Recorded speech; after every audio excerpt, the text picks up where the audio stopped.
China میں ایک تو مسئلہ حیران ہو گیا, یہ جو مدر فیڈ بینک ہوتے ہیں نا, چائنا میں ہمارے پاس مسئلہ آیا کہ بھائی چائنا میں جو ماں کا دودھ ہے وہ خشک کر کے ڈبوں میں پیک کر کے جنرل اسٹوروں پہ مل رہا ہے, اور گورنمنٹ بھی وہ اس بچے پالتی ہے اسی میں. ہے تو حیران یار یہ کیا ہو رہا ہے.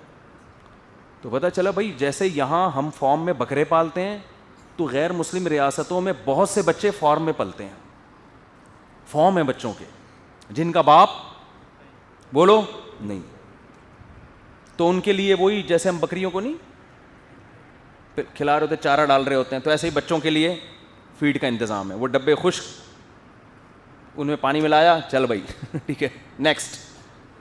یہ کون سا طریقہ ہے یار بچے کے پلنے کا؟ بچہ ماں باپ کی گود میں جس طرح پلتا ہے, عیدی سینٹر میں اس طرح نہیں پلتا.